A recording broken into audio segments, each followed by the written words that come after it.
പാരിതോഷികം ഇങ്ങനെ വാങ്ങി എന്ന് പറഞ്ഞിട്ടാണ് ഇത് അവതരിപ്പിക്കുന്നത് പാർട്ടിക്ക് മുമ്പിൽ. അദ്ദേഹത്തിന്റെ വാദം സമ്പൂർണ്ണമായും പൊളിഞ്ഞു. ഇപ്പോൾ എന്നിട്ട് പുതിയ വാദമായിട്ട് പറയാണ് വി കുഞ്ഞികൃഷ്ണൻ തന്നെ പാർട്ടി കമ്മിറ്റിക്ക് മുമ്പിൽ ഉന്നയിച്ചത് എന്താ? 17.5 ലക്ഷം വി കുഞ്ഞികൃഷ്ണൻ ഉന്നയിച്ച കാര്യമാണ് പറയുന്നത്. ഇപ്പൊ നിങ്ങളോട് എന്താ പറഞ്ഞത് എനിക്കറിയില്ല. പാർട്ടി കമ്മിറ്റിക്ക് മുമ്പിൽ അദ്ദേഹം ഉന്നയിച്ചത് 17.5 ലക്ഷം വിലയുള്ള ഭൂമി 18.25 ലക്ഷം രൂപക്ക് വാങ്ങി. 17 ലക്ഷം എന്ന് പറഞ്ഞാൽ 2011 അദ്ദേഹം തന്നെ പറയുന്നത് 2011 15 ലക്ഷം രൂപ ആധാരത്തിൽ കാണിച്ച് രജിസ്റ്റർ ചെയ്ത ഭൂമി. ആധാരത്തിൽ കാണിച്ച് രജിസ്റ്റർ ചെയ്ത ഭൂമി.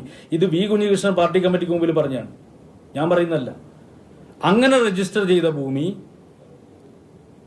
2017 എടുക്കുന്ന സമയത്ത് 18.5 ലക്ഷം രൂപക്ക് വാങ്ങി എന്നുള്ളതാണ് ആക്ഷേപം.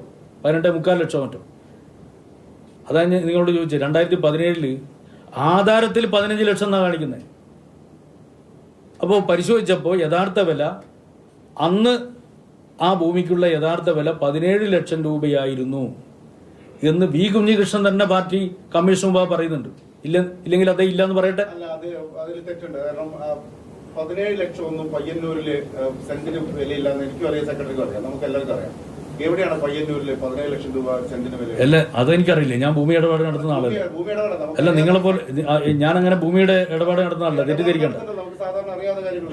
അതായത് ഭാവി വികസന സാധ്യതയുള്ള വളരെ പ്രധാനപ്പെട്ട തന്ത്രപ്രധാനമായിട്ടുള്ള ഒരു സ്ഥലത്താണ് ഈ സ്ഥലം എടുത്തത്. എന്തോ ആവട്ടെ, നാളെ എവിടെ എന്തെങ്കിലും പ്രധാനപ്പെട്ട വികസനം വന്നാലോ, എന്തോ ആവട്ടെ, ഇതില് നിങ്ങൾ അതിന്റെ പരിസരത്ത് രജിസ്റ്റർ ചെയ്തിട്ടുള്ള ആധാരം എടുത്ത് നോക്കുക.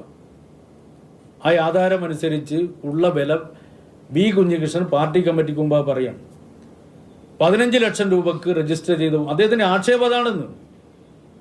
15 ലക്ഷം രൂപക്ക് രജിസ്റ്റർ ചെയ്ത ഭൂമി 18.5 ലക്ഷം രൂപക്ക് വാങ്ങി. രജിസ്റ്റർ ചെയ്യുമ്പോൾ 2011 വാങ്ങുന്നത് 2018 അല്ലെ, 2017 വാങ്ങുന്നത്. അപ്പോൾ സ്വാഭാവികമായിട്ട് അത്രയും വില കൂടും. അദ്ദേഹം തന്നെ പറഞ്ഞാൽ. പിന്നെ മറ്റേ 4 ലക്ഷം എന്നെല്ലാം പറയുന്നത് നിങ്ങൾ പറയുന്നത് എനിക്കറിയില്ല. അത് വി കുഞ്ഞികൃഷ്ണൻ പറഞ്ഞില്ല, അദ്ദേഹം പാർട്ടി കമ്മിറ്റിക്ക് മുമ്പിൽ പറഞ്ഞില്ല. അത് നിങ്ങളുടെ കണ്ടെത്തല. ഏത് രേഖ? ഈ പറയുന്ന ആദ്യത്തെ ആധാരം ചെയ്ത 4 ലക്ഷത്തിനും